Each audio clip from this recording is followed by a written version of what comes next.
नमस्ते। आज हम एक ऐसी क्लासिक और कालजयी कथा के मूल स्रोत पर बात करने वाले हैं जिसने सदियों से हमें प्रेम और सच्ची मित्रता का असली अर्थ सिखाया है। कृष्ण और सुदामा। ये कोई साधारण कहानी नहीं है। ये एक ऐसा ऐतिहासिक दृष्टांत है जो हमें बताता है कि जब भावनाएं बिल्कुल सच्ची हों तो सांसारिक हैसियत और पैसे की कोई अहमियत नहीं रह जाती। जरा इस दृश्य की कल्पना कीजिए। एक ऐसा व्यक्ति जिसके पास अथाह संपत्ति, सत्ता और दुनिया भर का वैभव है, वो एक ऐसे इंसान के सामने पूरी तरह से नतमस्तक है जिसके पास भौतिक रूप से कुछ भी नहीं है। फटे हाल कपड़े, नंगे पैर, अपार शक्ति एक निस्वार्थ प्रेम के सामने झुक रही है। कितना शक्तिशाली विरोधाभास है ये, है ना? और यही हमारे आज के इस विश्लेषण का मुख्य आधार है। तो आइए भाग 1 से शुरुआत करते हैं। मित्रता और अलग होते रास्ते। स्रोत सामग्री इस बात पर बहुत जोर देती है कि कैसे आश्रम या गुरुकुल में उनकी शुरुआती शिक्षा ने इस पवित्र रिश्ते की नींव रखी थी। वहां कोई ऊंच नीच नहीं थी, कोई भेदभाव नहीं था।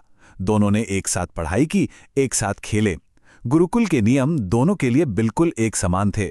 बचपन की वो हंसी और वो अटूट दोस्ती पूरी तरह से निस्वार्थ थी, जिसने आगे चलकर इस महान गाथा का रूप लिया।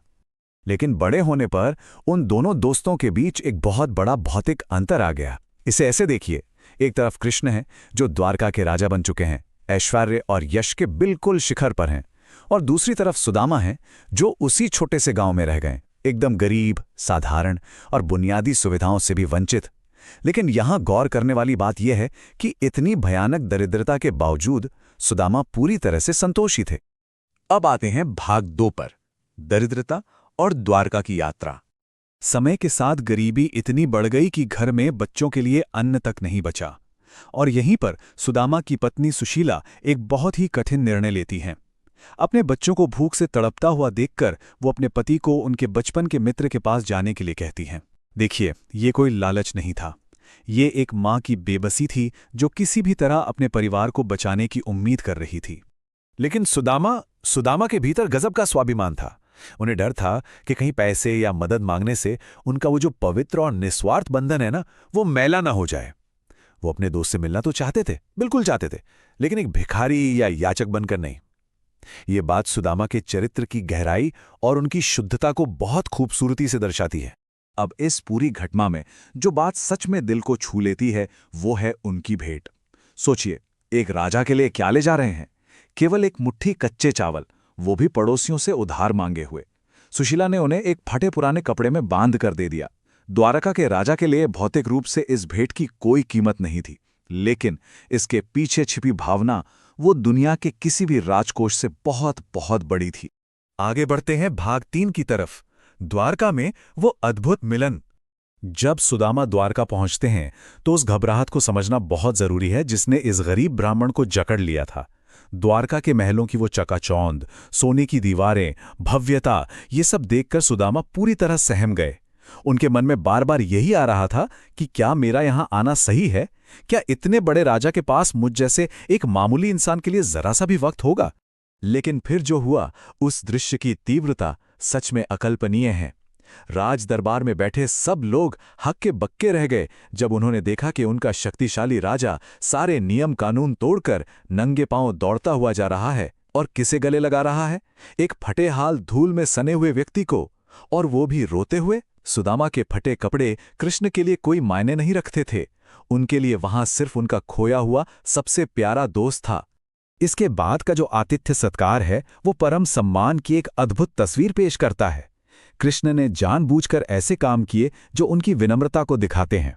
अपने मेहमान को अपने ही राज सिंहासन पर बैठाना, खुद अपने हाथों से उनके पांव धोना और रुक्मिणी जी का उन्हें पंखा झलना, ये सब साबित करता है कि जब दोस्ती सच्ची होना तो कोई पद बड़ा या छोटा नहीं होता। अब आते हैं भाग 4 पर, चावल की वो अमूल्य भेंट।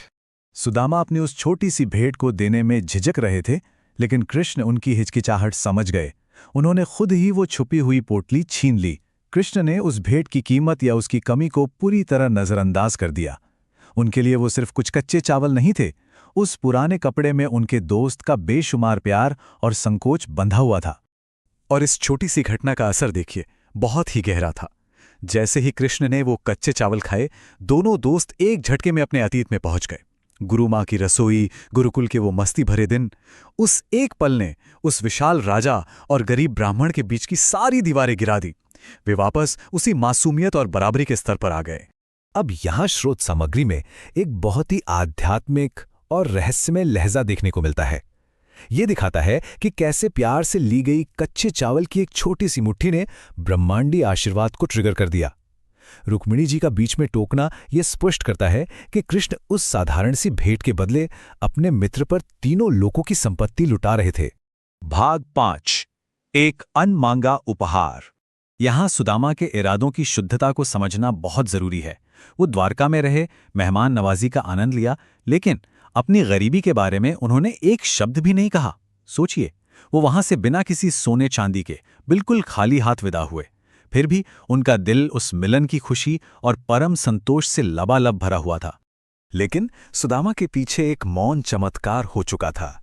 ये इस बात का सबसे बड़ा सबूत है कि सच्चा प्यार और सच्ची दोस्ती तब भी सब कुछ दे देती है जब जरूरत को होठों से बयां भी ना किया गया हो।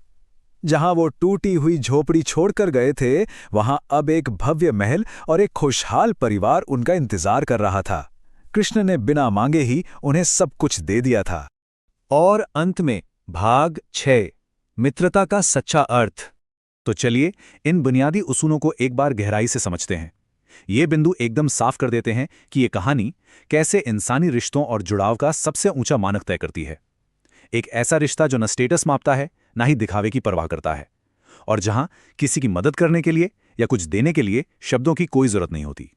ये एक बहुत ही खूबसूरत विरोधाभास है। दुनिया की नज़रों में सुदामा भले ही बहुत गरीब थे, लेकिन कृष्ण की नज़र में अपने निस्वार्थ प्रेम और भक्ति के कारण सुदामा से ज्यादा अमीर उस वक्त पूरी दुनिया में और कोई नहीं था। जब भावनाएं शुद्ध हों तो भौतिक गरीबी सच में कोई मायने नहीं रखती।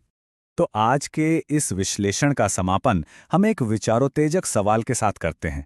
आज की इस दुनिया में जहां हर कोई हैसियत और दौलत के पीछे भाग रहा है, क्या हम सच में रिश्तों को उनकी गहराई से परखते हैं? क्या बाहरी दिखावे से ज्यादा एक सच्चे मित्र की आत्मा को महत्व दिया जाता है? ये एक ऐसा सवाल है जिस पर हम सभी को कुछ पल रुककर जरूर सोचना चाहिए।